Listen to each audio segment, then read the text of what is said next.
Coming up on the Santana Moss Show podcast, Santana talks about a project that's close to his heart. 5-2? Say it ain't so. My Redskins are number 1 in the NFC East. And Tana, man, you called it. Fitzmagic is back on the scene in Tampa. It's so hard to say goodbye to yesterday. I like that high note. And we'll go around the NFC as only we can. And you mean he took a L because he didn't have a Snicker? Groundskeeper for the Rams. Oh, boy. The Santana Moss Show podcast starts right now. Tana, man, crazy. It's a Santana Moss Show. Number 89. Hey. Hustle all the time. Hey. Travis on the right. Hot mic on the left. Every single week, it's a lyrical fact. Now I'm ready to go. Santana Moss Show podcast. Travis Thomas, Santana Moss, and the newly ordained Little Beat your ass. Beat Your Ass. I said, Tana, we need to name this cup. He said, well, what's in there could beat your ass. So name them Beat Your Ass. Straight up and down. I just want to say, I believe this cup is undefeated this season. Every time I drink from this Redskins cup, the Redskins win. They are 3-0. He's a champ. Since this cup, Little Beat Your Ass, has come out. Santana Moss Show podcast, as always, special thanks to Paisano. Big things. Forget about it. Big things. Tana, 3 straight for the Skins. We'll get into it, but first I want to start with, you pushed the podcast time back a little bit today because you had something to do, and I know it was very important on your heart, so talk about it, man. You know, and you know, as I know, man, I've been one of those guys. I'm everywhere. You know how you have that thing, where's Waldo? I'm Waldo. I'm that guy that I pop up any and everywhere. And it's crazy because without social media, I probably won't have most of my appearances because I get people calling me and DMing me time and time again saying, hey, can you speak at this spot? And can you do this appearance here and there? But, you know, as you see, I'm Redskin down. I actually had a Redskin appearance today. Shout out to USO and the Redskins for giving me this appearance that I had today at Walter Reed. Got a chance to meet with some wounded soldiers. Some of these guys was wounded from combat. Some of them was cancer patients. And some of the people I visit today was some of their kids, some of their kids who's dealing with either sickle cell or cancer as well. Speaking to Oscar earlier today, I said, man, you got to have you can't go in there with a soft heart, and you had to have a tough gut. And I say, to tell you the truth, I say I probably have a tough gut, but I think at times my heart, when it comes to caring about people, it's a little on the soft side because I care, Right. and I care. But I say, you know what, I'm okay with being that guy that cares because, that's me. That's my makeup. I care. I'm going to be that guy. I'm going to care for you. So, never lose that or never want me to lose that when it comes to me dealing with you personally. But, man, it was just it was a joy once for just being there, just to see how enthusiastic they were, just to see us. Some of the stories you share with folks, some of the things you see them going through. I told one of the instructors that was there, I said, hey, I don't want to ask them what caused their injury, but I can just see it. And, so I asked them, I said, what happened to that guy and what happened to this guy? One of the stories that I have, man, speaking of dogs, we have a famous podcast dog here in Santos. Santos! One of the prettiest dogs I ever seen in my life. You need to be in shows. I said that time and time again. And everybody knows my story. I share with Oscar and his wife a lot about why I never wanted to get attached to animals. Just having one in my house growing up with my grandmother and that dog, running away and end up, being found dead. But I was talking to this guy, a guy named Brandon. He was an amputee. He was a retired veteran. So he's a retired veteran, and he had a dog sitting there by his side. And I asked him what kind of dog it was. He said it was a boxer. The dog was fit. The dog looked like he was in shape. And I asked him, was he friendly? Because I'm scared of dogs. To be honest with you, I'm very scared of dogs, especially if I don't know, what kind of, what they got on their mind most of the time. Boxers look intimidating, too. He wants to bite most of the time. That's what you're thinking. Boxer's going to bite. But anyway, long story short, he explained to me, we didn't get into depth about his injury. I didn't want to know about that. I just told him I appreciate his service. And one of the things I told him, I said, just seeing what you're going through right now, the rehabbing you're doing, trust the process. And he was just sharing the stories with me about how he believed in that. That's one of the reasons why he in there doing what he's doing now, and his dog is by his side. And he was sharing a couple of stories, and I shared my story about why, how my heart is about animals and about my nephew and his dog at my house down in Miami. And he said, one of the things that he loved about his dog and about pets, period, that you could be going through something. And when that dog is acting a little different, a little more lovely than most of the times, or loving most of the times than that dog might have been, it might be you, not the dog, And he said he experienced that, and the dog, I guess sensed something was going on with him, and he was able to detect that because of the dog, the way he carried on. So I got a kick out of talking to him, man. He was a guy that he was very up in spirits, and I tip my hat off to all those folks over there with USO who allowed us to come into Walter Reed, the Redskins. The Redskins does so many charitable, things that they don't get a lot of credit for. I really appreciate the opportunity, and I'm looking forward to doing it again. Hey, man, salute to you and salute to the Redskins for being involved in that, taking care of those people there at Walter Reed and going and seeing them and spending some time with them. And shout-outs to the soldiers and our first responders, too. Mm-hmm. We here at the Santana Moss Show podcast appreciate your service, so salute to you all as well. All right, Tana, on to the football field. Three in a row. Three in a row. Look. What is going on with your skin? This is what's going on. I'm going to tell you this. We saw these guys go 2-2 in the first quarter. Right. First 4 games, I remember you 2-2. Yep. I told you how we do things. We break these things down in quarters. Mm-hmm. And I said the only thing you want to accomplish as a player, you care how you get to that point, but you want to be 500 in every quarter. Yes. If you're 500 in every quarter, you give yourself a chance to be a contender in the postseason. Sure. One of the guys one of the teams that's recognized to having that nod to going into the postseason. Right now, we in the second quarter. In the second quarter, these guys have jumped out to a 3-0 lead. Woo! So you already know, regardless of what goes on next, you're going to be above 500. They're above 500. For sure. And it's a pleasant sight. It's a pleasant sight for one because, we want the Redskins to be successful here. We want the Redskins to be the old Redskins. We're not sure how long that's going to take. But what we've been seeing, how they've been doing things, they have a real recipe of being a contender because the football that I remember growing up, the football I remember playing in, is that if you had a strong defense and you had a run game, you gave yourself a chance. And I appreciate what I see now in football with all the rules changing and all the different things they doing with the passing game. I'm a receiver, so I love that part of the game. I love that aspect of the game.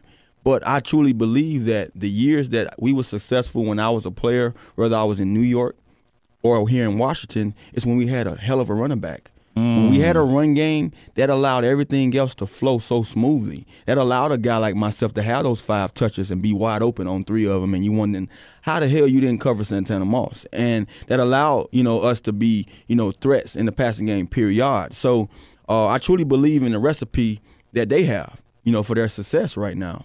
They're strong up front. Yeah. Something that we haven't been in a long time. I feel that the last few years, even when Scott was in here, as a GM, that's something that he was trying to build that defense up so we can be the defense that allows the offense to say, you know what, you don't have to be perfect. Just give us a chance to put you in the best field position as possible. And now you go out there and do what you're supposed to do, and that's score points. And that's what they have right now. We can talk about all the stuff with the quarterback.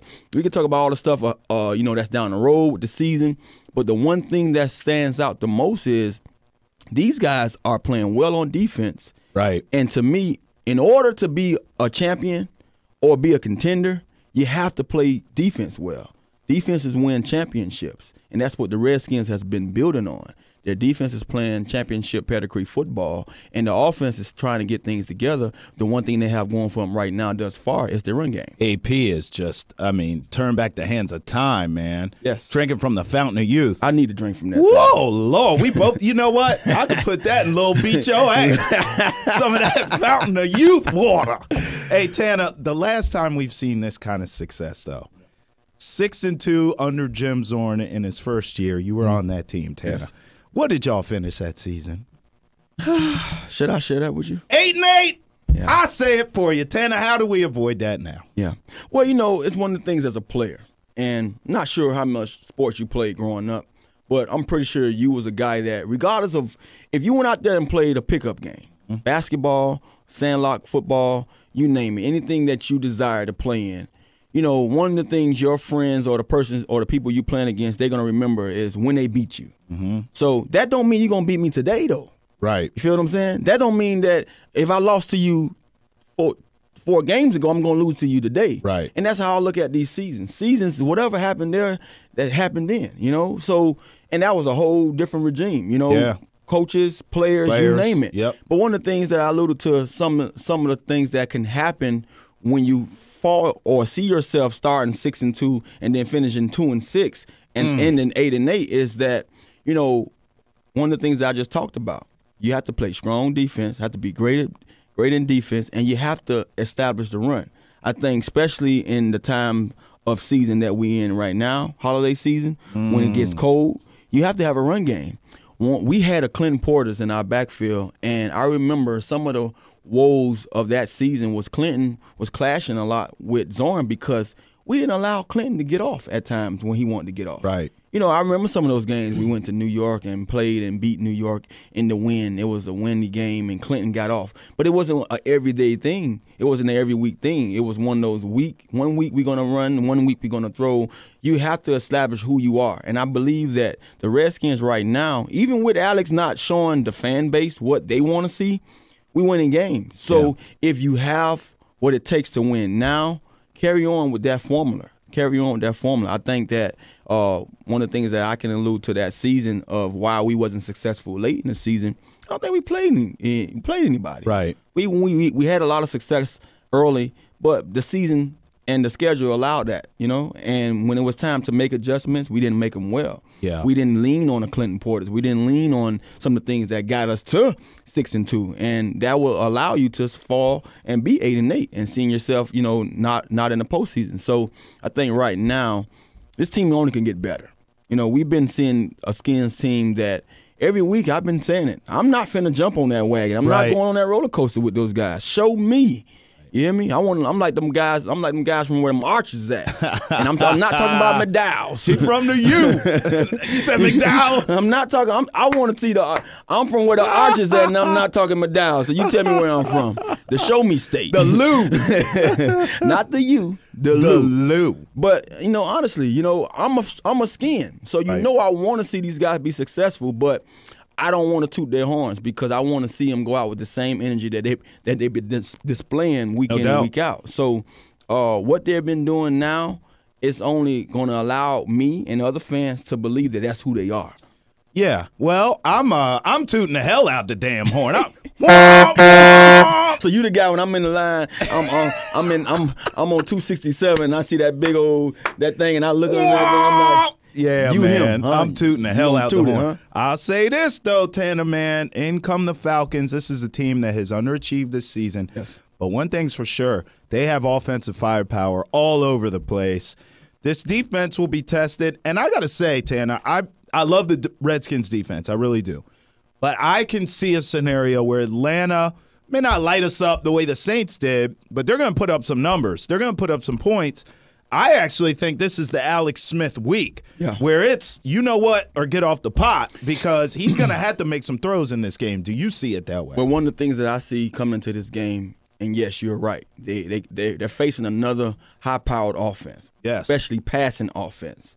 Whether we rank in the passing offense, I think we can sit out there and say that we can rest assured that if we allow those guys up front to be who they've shown us they are week in and week out now, they the sack attackers. They the guys that's going to go out there and get those sacks. Yep. If they're not getting sacks, they're getting pressures.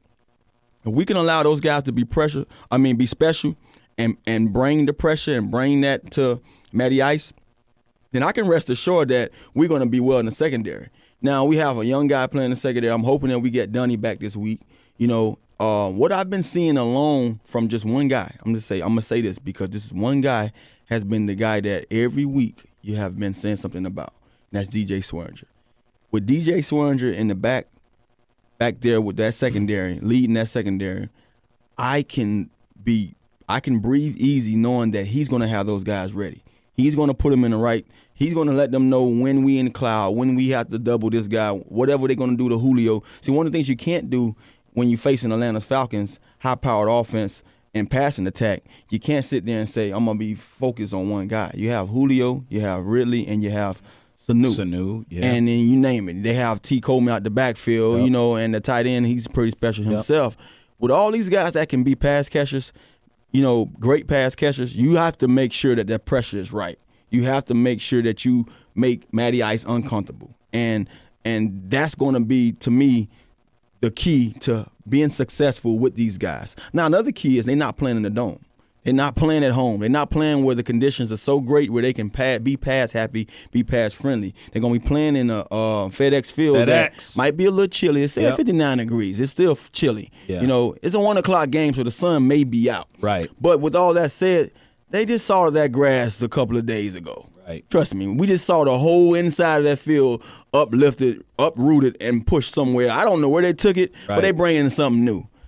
We know here, if you've been a guy that been either a fan or someone that entered that stadium at this time of year, that grass isn't right. So footing is going to take a place in that game also. So it's not going to be great conditions for what they do well. And that's running and cutting and pass, being pass friendly. Speed, precision. Pass friendly, you know what I mean? So I think if we put the pressure on these guys, not allow them to be successful in the run game like we have been with all these other teams, make them throw the ball. When you're making somebody throw the ball, yes, they have all the high-powered pass catchers, but when they don't always want to go out there and be pass happy. No team want to be pass happy because that means that they haven't established a balanced game. They're not balanced. So if you make them one-dimensional, then that plays in our favor because now we get a chance to get after your quarterback. And Matty, he has a little looseness in him, but he's not a guy that want to run a lot. Yeah. So if you see Payne, if you see Kerrigan, just lay down.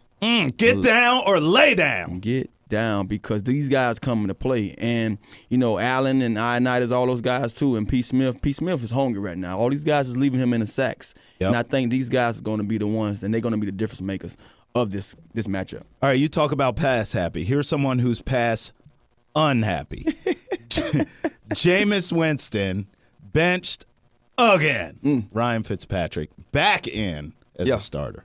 You saw this coming a little bit. You talked about this when Jameis got in there. Fitzmagic is back.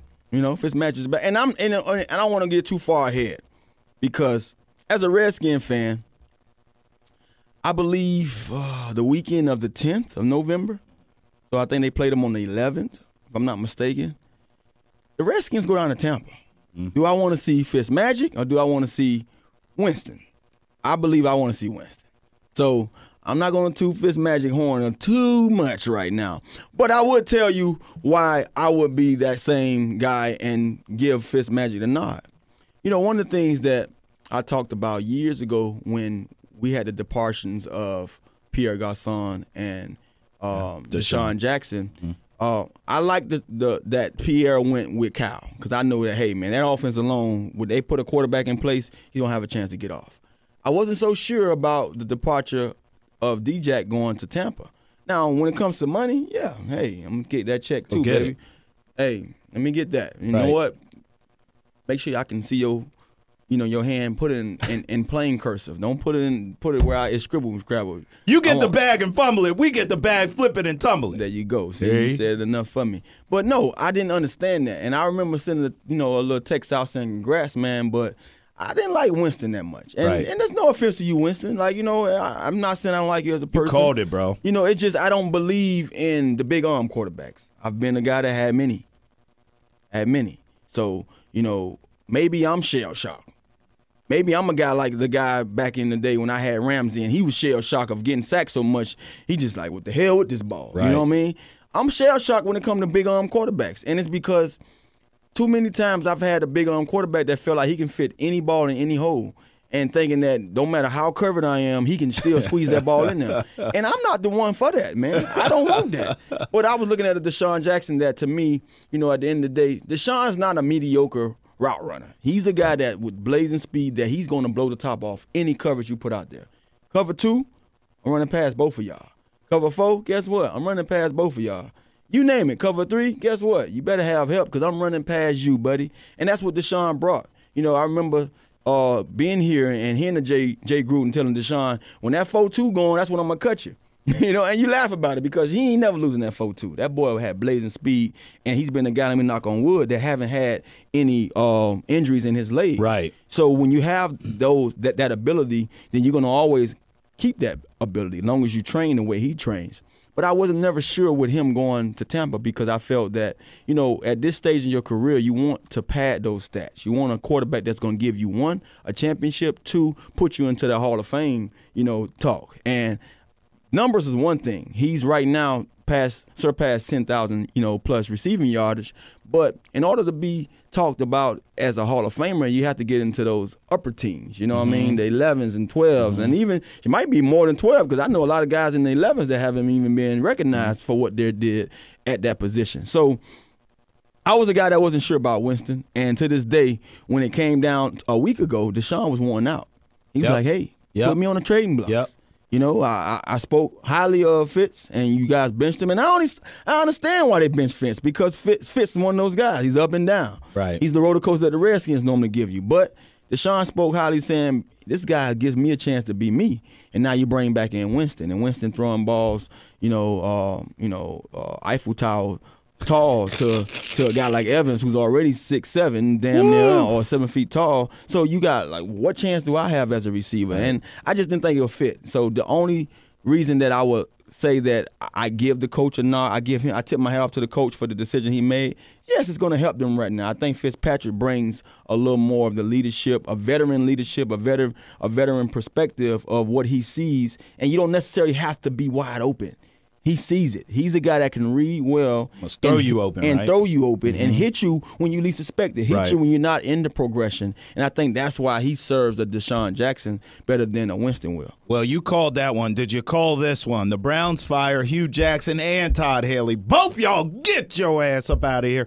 I mean, Ty Lue's gone from the Cavs. It's a tough time in Cleveland for coaches, dog. I don't know where where Arnold and all those guys was they taped their show at. Mm-hmm. But you know how he used to say, what you talking about, Willis? Who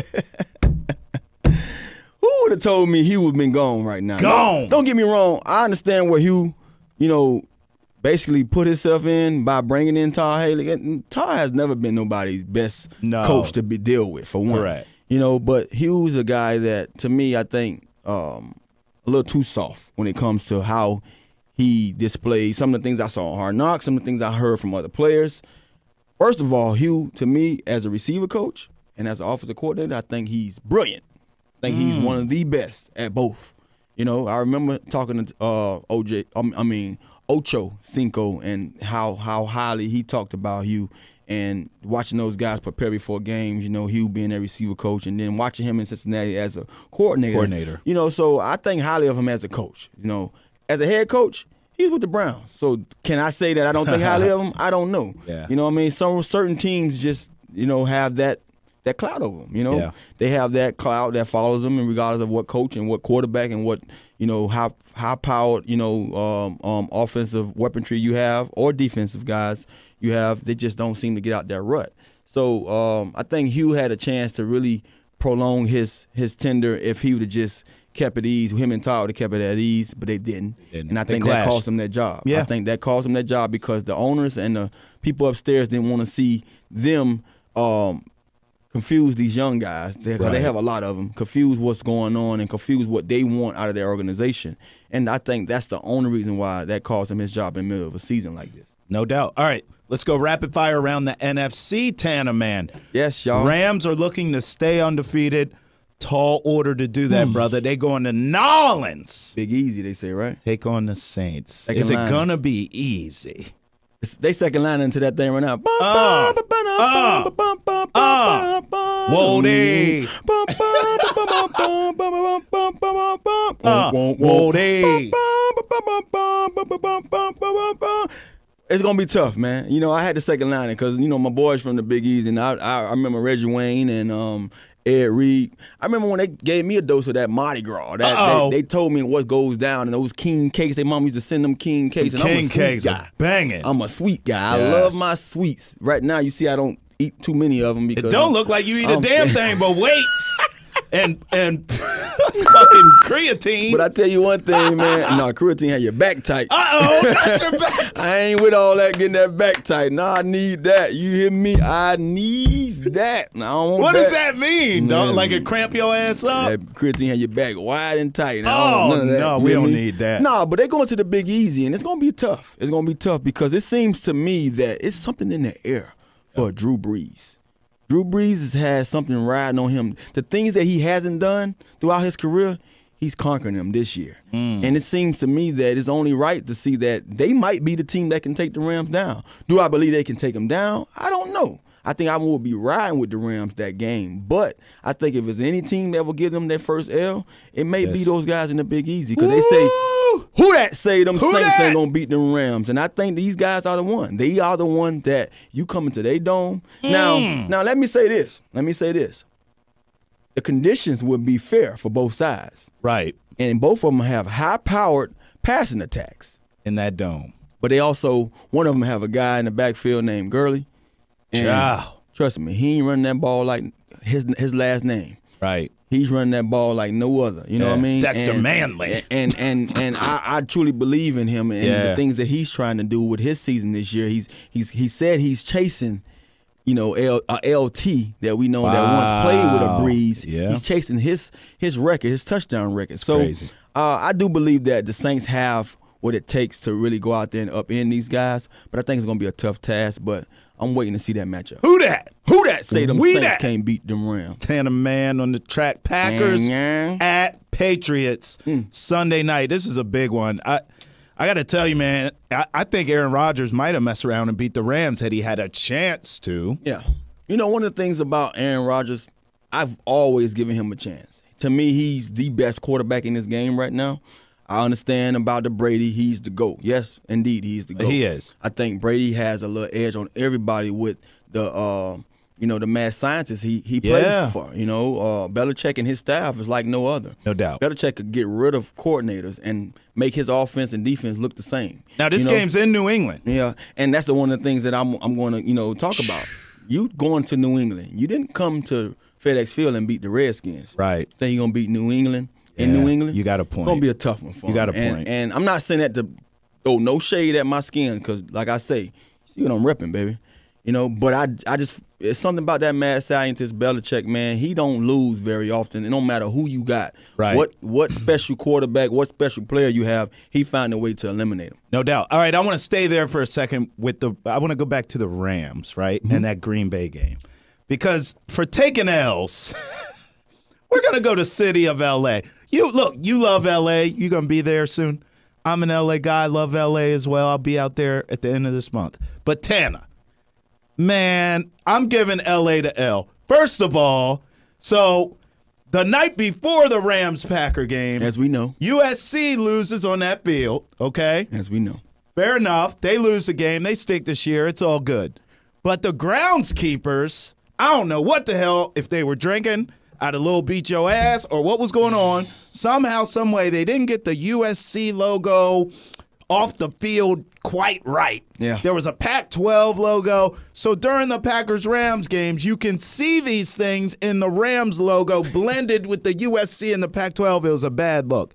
Then, of course, Tana, the Dodgers lose the World Series. I know you a Dodgers fan, so that had to hurt. You're going to rub that in right now. I'm just saying. I'm just pointing it out. So taking L's for me, I'm going L.A., even though we got love for L.A. Taking L's, you right. They took L's. The groundskeeper didn't eat a sneaker that day. Nah. And he wasn't feeling like himself. He said, you know what, screw this, man. They just finna play football, right? They finna mess up this grass anyway. So I'm going to go ahead and paint over this thing. First of all, USC didn't even win, so I'm damn sure ain't taking it down right now. I'm going to need this for next week. So he took one, man, and he took it proudly. But I was going to say, they had a lot of hype of a fellow Trojan coming back home. And they was like, this might be his best game. Because, he's a linebacker, and his name is Clay. And they was like, this might be his game that he hits home. And trust me, if you watched him fly around that field, it seemed like he needed to have been playing there all season long because he was after golf. He made sure he ran. When he ran out of bounds, he told him, look, I'm coming for you next time. Back for you. And it was crazy. It was like the next play, he sacked him. And I'm sitting like, Clay ain't playing today. But Clay had to sit there and take an L, and they took an L the way that you probably won't want to see Green Bay take that L. No doubt. I think Aaron gave them a chance to be in the thick of things, and who wouldn't want to see Aaron with the last minutes of the game with the ball coming from the 25-yard line? Right. So if you listen to what was being said, yes, the groundkeeper he took a big L by, doing a terrible job of covering over the USC logo, the Pac-12, Pac whatever 10 it is logo. He did a terrible job. Yeah. But to see that the Green Bay Packers have the best quarterback in the entire NFL not get a chance because a guy who they took the ball away from this year said, you know what, I'm going to put this game on my back. Right. And my legs. Idiot. And run this thing out the end zone. Yeah, to me, the groundskeeper and that ball carrier took an L. You're right. You know what the problem was, Tanner? They both took that damn creatine and they back was wide and tight. Santana Moss Show podcast. It's a Riz app. Follow us wherever great podcasts are available. Holla! It's a Santana Moss Show. Number 89, hustle all the time. Travis on the right, hot mic on the left. Every single